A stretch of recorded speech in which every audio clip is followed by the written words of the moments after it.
Good morning student. भाई last video के अंदर हम पेरियोडिक क्लासिफिकेशन ऑफ एलिमेंट्स कर रहे थे कि एलिमेंट्स को किस तरीके से क्लासिफाई किया जाता है, किस तरीके से अरेंज किया गया, स्टार्टिंग कैसे हुई और फिर वो आगे किस तरीके से प्रोसीड हो रहा था। ठीक है, सबसे पहले कौन से किस साइंटिस्ट ने दिया था ये हमारा अरेंजमेंट ऑफ इलेक्ट्रॉन का? ड्रोबनियर ट्रायड्स ने दिया था। उसके बाद किसने दिया था? हमारा न्यूलैंड ऑफ ऑक्टेव ने दिया था। उन्होंने ड्रोबनियर ट्रायड्स ने ट्रायड्स बनाए थे। ऑक्टेव मतलब इनको रट्टा लगाने की जरूरत नहीं, नाम से ही याद रह जाएगा। ऑक्टेव का मतलब क्या होता है? जिसमें 8 फर्स्ट और 8th। ठीक है, ऑक्टेव मीन्स 8 होता है, तो फर्स्ट और 8th एलिमेंट क्या होता है? सिमिलर प्रॉपर्टी शो करता है। ओके, उसके बाद जो भाई लोथर मेयर और इनकी हमने कल लिमिटेशन भी कर ली थी कि हाँ ये इस तरीके से फेल हो गए थे एक्सप्लेन करने में। नेक्स्ट जो आते हैं हमारे पास नेक्स्ट जो साइंटिस्ट आते हैं वो क्या है? वो एक तो थे जर्मन में लोथर मेयर और एक थे रशियन में। रशिया में कौन से थे? Dmitri Mendel. दोनों ही एक साथ ही रिसर्च कर रहे थे, मतलब दोनों का एक दूसरे के साथ कोई इंटर रिलेशन नहीं था, मीन्स कोई कम्युनिकेशन नहीं था कि ये इस तरीके से वर्क कर रहे हैं, कोई भी कम्युनिकेशन नहीं था आपस में। ना डिमित्री मेंडल का लोथर मेयर के साथ एक दूसरे को नहीं पता था। दोनों अपनी अपनी रिसर्च कर रहे थे और दोनों की जो रिसर्च हो रही थी अरेंजमेंट ऑफ एटम्स थे, दोनों के क्या थे? सिमिलर थे। सिर्फ डिफरेंस कहाँ पर आया था? उसने भी एटॉमिक मास के बेस पर अरेंज किया था और डिमित्री मेंडल ने भी एटॉमिक मास के बेस पर अरेंज किया था। लेकिन जो डिफरेंस आया था वो क्या था कि लोथर मेयर ने ग्राफ की फॉर्म में पेरियोडिक टेबल दी थी और जो हमारे डिमित्री मेंडल है उसने टेबल की फॉर्म में अरेंज किया था एलिमेंट्स को। ठीक है, लोथर मेयर ने क्या किया था? ग्राफ की फॉर्म में एक्सप्लेन किया था, मतलब अरेंज किया था एलिमेंट्स को, लेकिन डिमित्री मेंडल ने वो टेबल की फॉर्म में। दोनों ने ही अपने पेपर सबमिट करवाए भाई, मतलब रिसर्च पेपर होते हैं जो जैसे पीएचडी स्कॉलर्स वगैरह होते हैं उनके रिसर्च पेपर होते हैं, थीसिस लिखते हैं, वो रिसर्च करते हैं, तो वो पेपर होते हैं, वो पब्लिश होते हैं। फिर तो जो दोनों ने ही अपनी रिसर्च सबमिट करवाई, तो उसमें से डिमित्री मेंडल की एक्सेप्ट हुई और उसको नोबेल प्राइज मिला और लोथर मेयर को कुछ नहीं मिला। डिमित्री मेंडल की क्यों एक्सेप्ट हुई? क्योंकि डिमित्री मेंडल ने क्या बनाया था? टेबल की फॉर्म में अरेंज किया था। तो ग्राफ के कंपैरिजन में टेबल को रिमेम्बर करना इजी होता है। तो ग्राफ को हम कि पहले इंक्रीज हो रहा, डिक्रीज हो रहा, इंक्रीज हो रहा, डिक्रीज हो रहा, तो इस तरीके से हम इतना नहीं कर सकते एज कंपैरिजन टू टेबल। तो टेबल को याद करना इजी रहता है, तो इसीलिए मेंडल को पढ़ा जाता है, लोथर मेयर को फिर आगे नहीं प्रोसीड किया गया था। ओके, तो भाई हम करते हैं लोथर मेयर कर लेते हैं।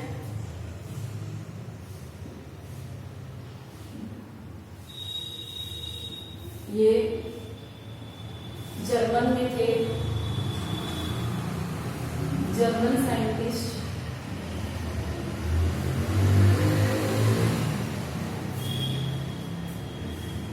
German scientist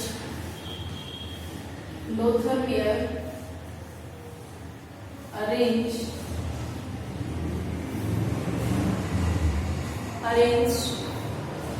atom in increasing order of their atomic mass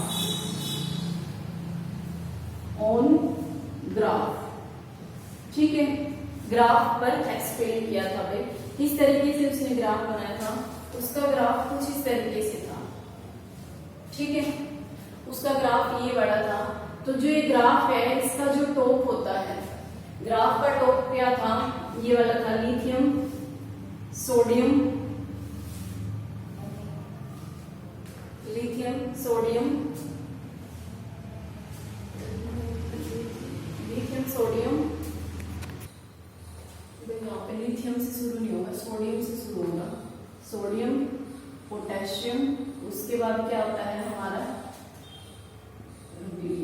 ठीक है, उसने कहा था कि जो ये ग्राफ है इसकी पीक के ऊपर तो क्या होता है, alkali earth metal, sorry alkali metals, first group को क्या कहते हैं, एल्कली मेटल्स भी बोलते हैं।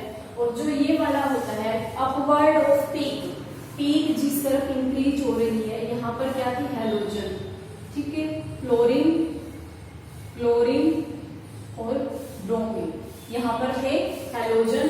और जो डाउनवर्ड पीक होती है, यहाँ पर क्या थे हमारे एल्कली अर्थ मेटल, मैग्नीशियम, फिर यहाँ पर कैल्शियम और यहाँ पर स्ट्रोंशियम, इस तरीके से था उसने ये कहा था। और उसने साथ में क्या यहाँ पर लिया था, इस तरफ था atomic volume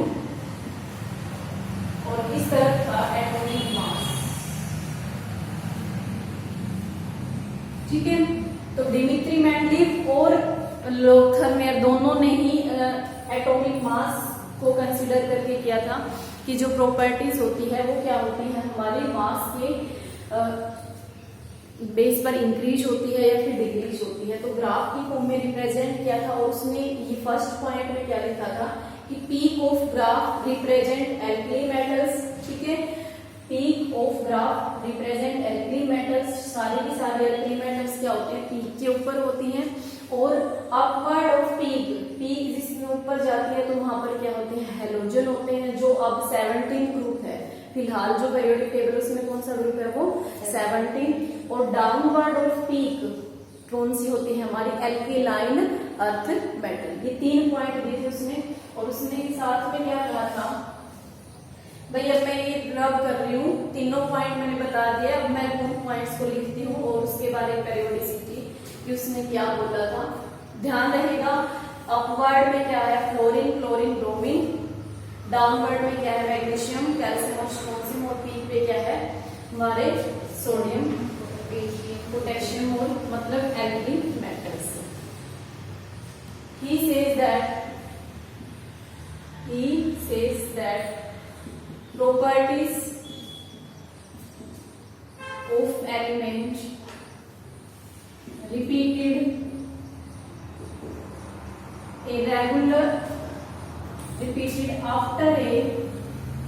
after a regular interval, ठीक है। उसने क्या कहा था कि जो प्रॉपर्टीज होती है वो क्या करती है, वे रिपीट होती है, जो इस तरीके से दिया था। तो यहाँ पर पीक पे ये आ रहा है, फिर से रिपीट होकर पीक पर एल्कली मेटल आता है, फिर से पीक पर रिपीट होकर, तो एक रेगुलर इंटरवल के बाद क्या होती है, हमारी सारी की सारी प्रॉपर्टीज क्या होती है, रिपीट होती है, ठीक है। उसमें इसने ही पेरियोडिसिटी को दिया था। पेरियोडिसिटी क्या होती है भाई, पेरियोडिसिटी क्या होती है, रिपीटिशन ऑफ पेरियोडिक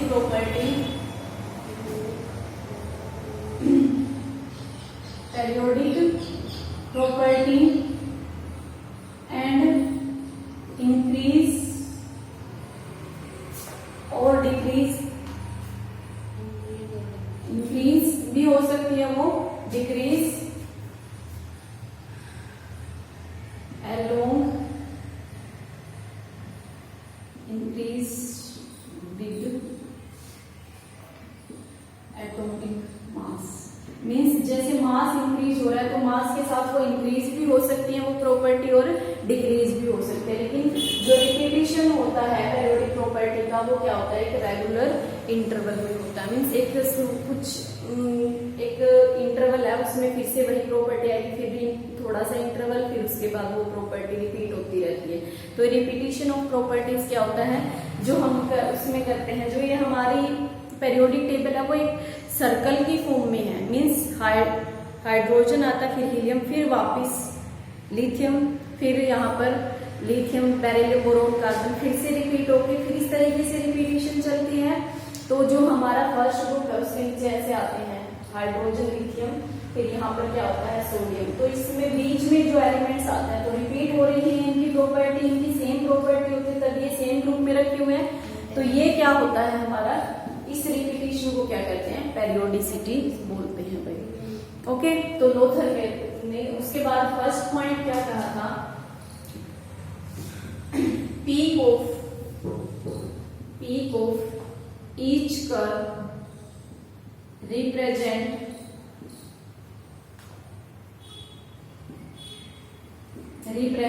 किसको रिप्रेजेंट करती है? Peak of each curve alkali metals. कौन सी होती है एल्कली मेटल? जो फिलहाल कौन सा है? ग्रुप फर्स्ट है। ठीक है। Upward of each peak curve, peak नहीं लिखेंगे यहां पर, ईच कर्व रिप्रेजेंट हैलोजन। ठीक है। अपवर्ड में क्या कहें? हैलोजन से। अब फिलहाल कौन से ग्रुप में है? वो ग्रुप 17 में है। डाउनवर्ड ऑफ पीक क्या था? Downward of each curve represent क्या करते हैं? Alkaline earth metal. जो कौन सा है भैया? अभी ग्रुप 2 है। ठीक है। फिलहाल कौन सा ग्रुप है? ग्रुप नंबर 2 है, जो इसको रिप्रेजेंट करते हैं ये।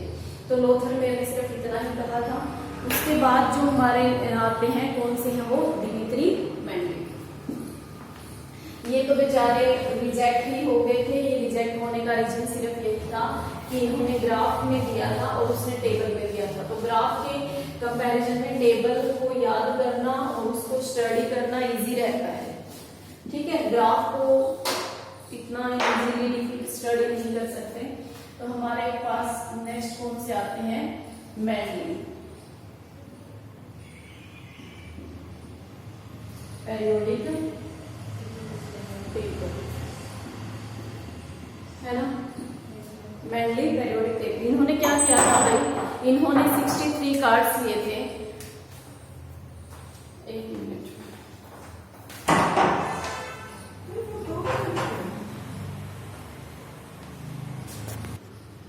देखो भाई दिमित्री मेंडलिव जो है हमारे, उन्होंने क्या लिया था? 63 एलिमेंट्स नोन थे। तो 63 एलिमेंट्स जो नोन थे उनका क्या लिया? 63 कार्ड्स ले लिए और 63 कार्ड्स पे हर एक पे एलिमेंट्स का नाम लिखा। फिर हर एक एलिमेंट की, हर एक एटम की ऑक्सीजन के साथ रिएक्शन करवाई और हाइड्रोजन के साथ रिएक्शन करवाई। तो ऑक्सीजन के साथ रिएक्शन करवाने से क्या बनता है? ऑक्साइड। और रिएक्शन हाइड्रोजन के साथ रिएक्शन करने से क्या बनता है? हाइड्राइड। ठीक है। तो हाइड्राइड और ऑक्साइड, जिसका हाइड्राइड और ऑक्साइड का फॉर्मूला सेम आ रहा था उनको वो सेम ग्रुप के अंदर रखता गया, और जिसका डिफरेंट आ रहा था वो डिफरेंट ग्रुप में रखता गया। और उनको जो डिफरेंट ग्रुप आ रहे थे उनको increasing order of atomic mass में अरेंज किया था। ठीक है। ही arrange atom on increasing order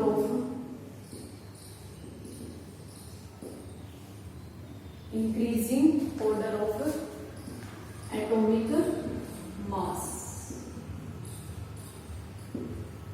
ठीक है। He reacts each element या फिर each atom कह लो with oxygen and hydrogen to form क्या बना लेते हैं भाई? To form oxide and hydride respectively. ठीक है। ऑक्साइड एंड हाइड्राइड बना लेते हैं। ठीक है। तो same formula of same chemical formula of same chemical formula of oxide and hydride is taken in same group। ठीक है बेटा, उसको सेम ग्रुप में ले लिया और बाकी को डिफरेंट में। इन विच 8 मेन ग्रुप, इन विच 8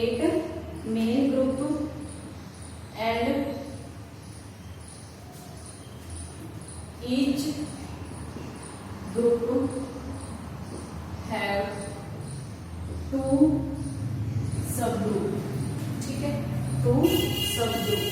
अब भाई ग्रुप क्या होता है, जो वर्टिकल लाइन होती है ना, वर्टिकली जो अरेंज किए जाते हैं उसको क्या बोलते हैं, ग्रुप कहते हैं।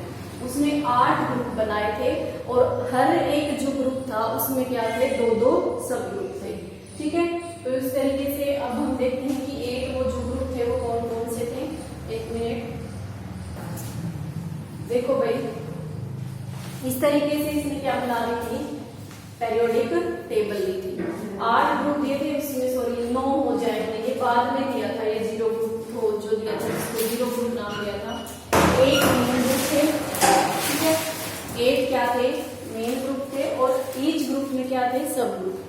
जो ये है हमारा, इसको फर्स्ट ए बोलते हैं, इसको फर्स्ट बी बोलते हैं, इसको सेकंड बी बोलते हैं, सेकंड ए बोलते हैं, इसको सेकंड बी, इसको third A third B, fourth A fourth B, इसको A B A B A B, और यहाँ पर ये तीनों एक ही थे, ठीक है।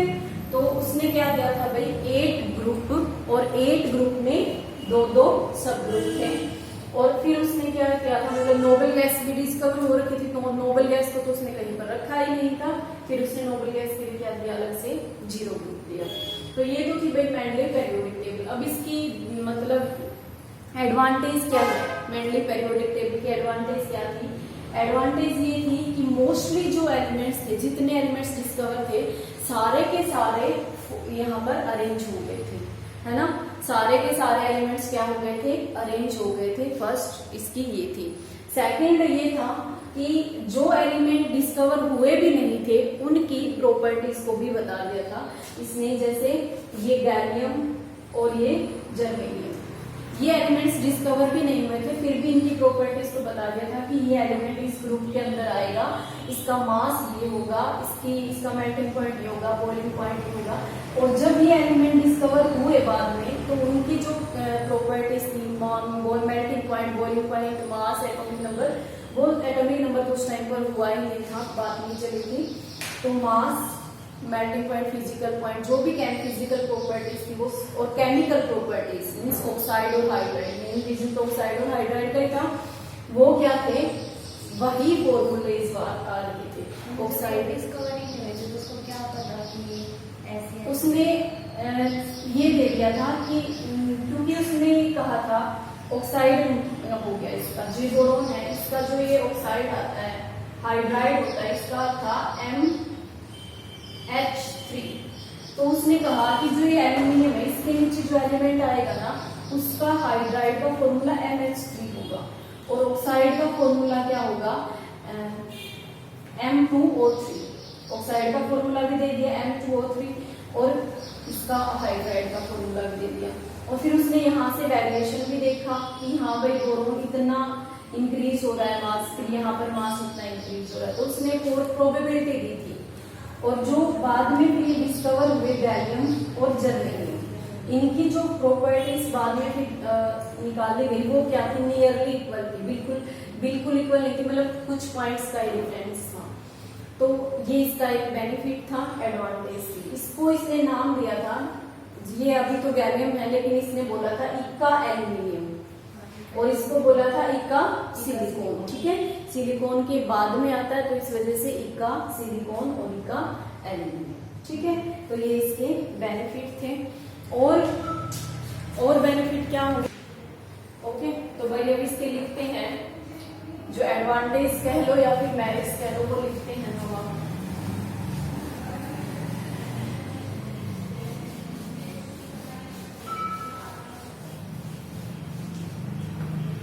देखो मेरिट्स क्या थे, in this almost elements follow the Mendeleev follow this table, follow this table।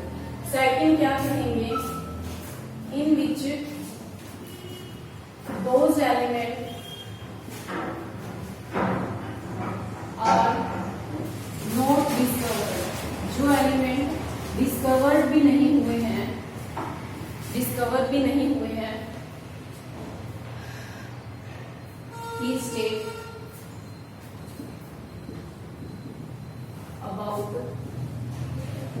that element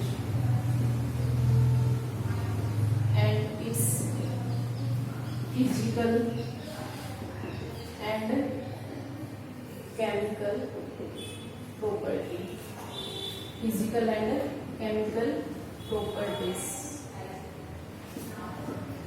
example देखो भाई, कौन कौन से थे वो, ये वाले गैलियम और जर्मेनियम, ठीक है।